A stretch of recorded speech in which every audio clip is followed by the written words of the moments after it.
All right, number 37, it says using the formula C equals 5/9 F minus 32, find the Fahrenheit temperature when the Celsius temperature is 45 degrees. So all we're going to do here is we're going to plug the 45 in for C because that's our Celsius degree temperature. And now we're just going to solve this for F, for the Fahrenheit degree temperature. And really, when we do this, we have to work backwards through order of operations. The first thing I would do is get rid of this fraction. And you can always get rid of a fraction by multiplying through by the common denominator. So if I multiply each side of this equation, let me give myself a little more space here. If I multiply each side of this equation by 9, what it's going to do is it's going to eliminate the fraction.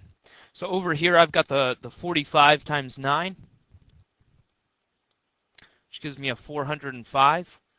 Over here, the 9s cancel out, so I'm just left with a 5 times the F minus 32.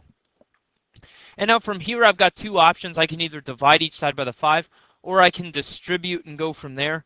Most of you are probably familiar with this method, so we'll distribute. So that gives me a 405 equals a 5F minus 160. And then what we're going to do is we're going to work backwards through order of operations just like we normally would by adding that 160 to each side.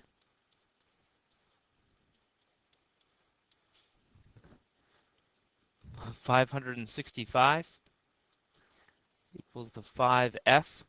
And then I'm just going to divide each side by the 5.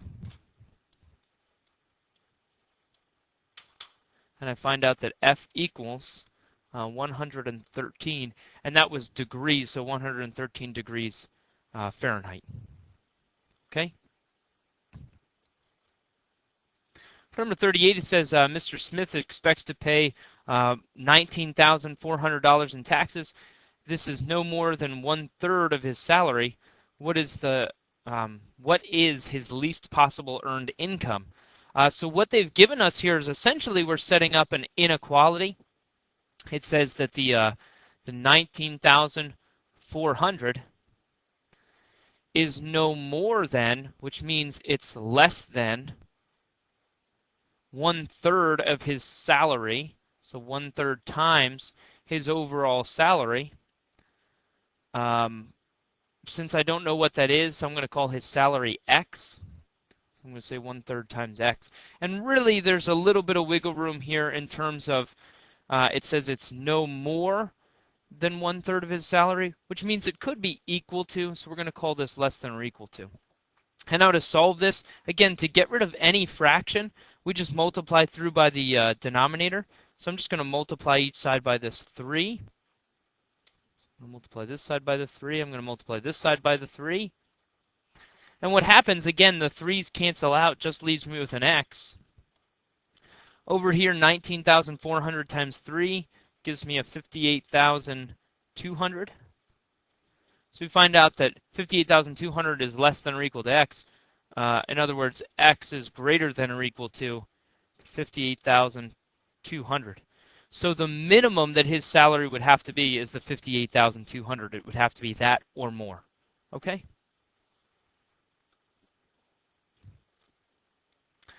For the next one, it asks which property is being illustrated. Remember, when we have something in parentheses that's being added or subtracted, and we take what's on the outside and we multiply each term by that, we're distributing the term across the rest of these. We're distributing the factor on the outside to each of the terms.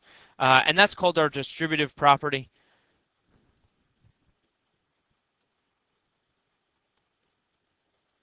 Again, because we're kind of taking that factor and we're giving it to each one, we're distributing it to each term. All right, we're passing it out.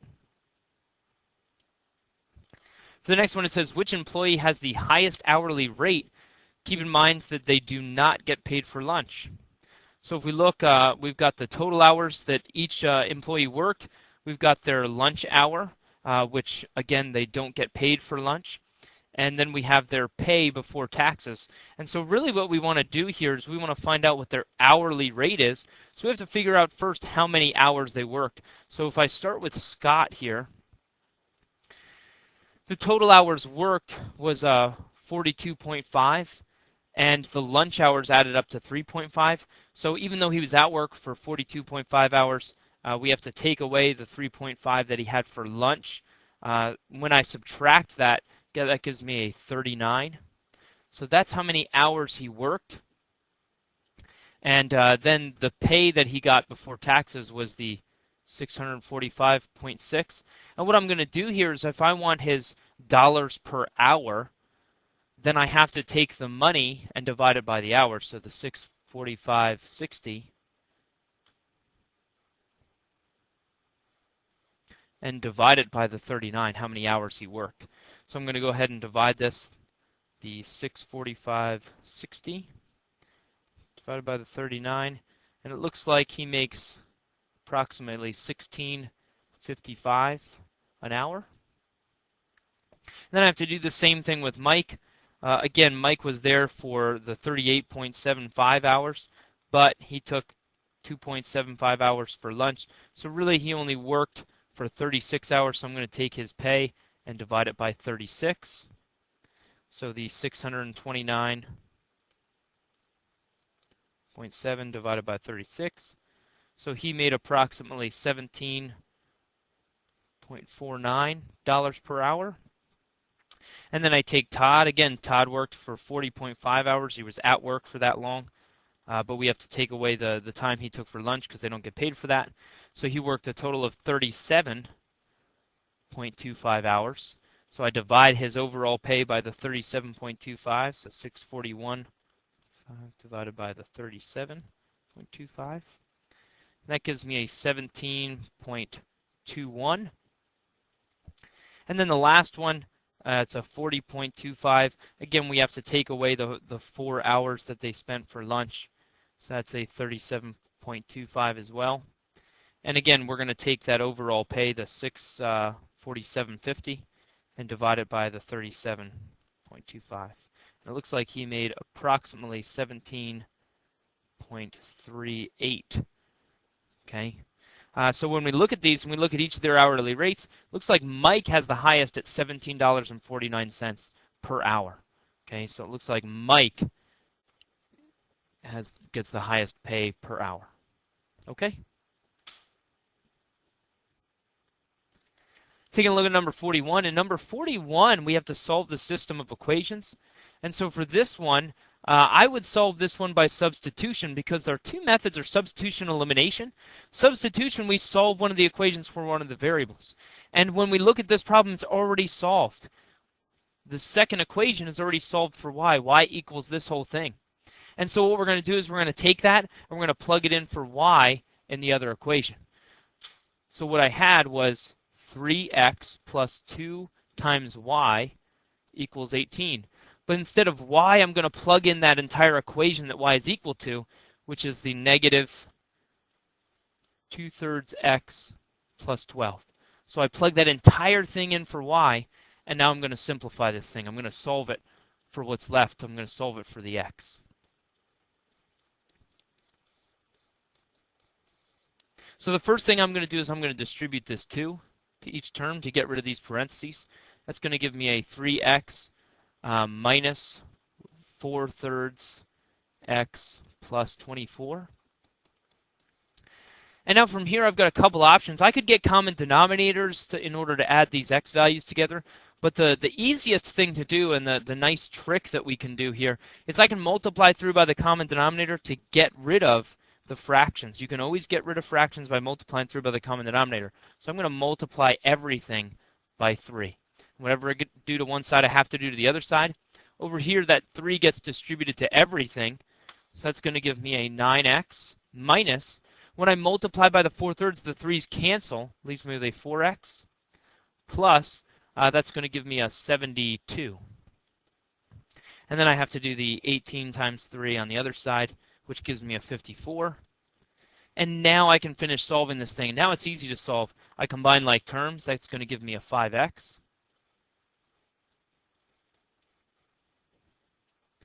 And now I'm going to subtract the 72 from each side.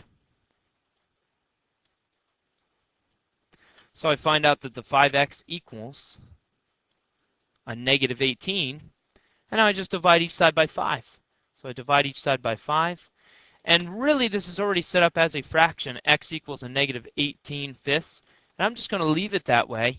But I'm not done yet. I have x. I still have to find y. So I come back over to my original equation. Y equals negative 2/3 x, which is the negative 18/5, plus 12. And now I just have to finish solving for y. So I just have to simplify this. I can cross-reduce here. The 3 and the negative 18 cancel out to give me a 1 and a negative 6. And now I can multiply straight across. That's going to give me a positive 12/5. The 12/1 here, I have to get common denominators, so I'm going to multiply this by 5/5.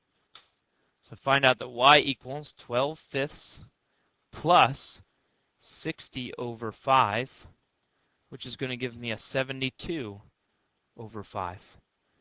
And that's it. That's my y value. And the last thing we can do, we can write this as an ordered pair since I'm talking about x and y. And if we want to make sure this is right, we can always plug it back in and check it. Plug it into each equation and make sure that it gives me the 18. Make sure that when I plug the negative 2/3 x plus 12 in, it gives me the 72/5. Okay?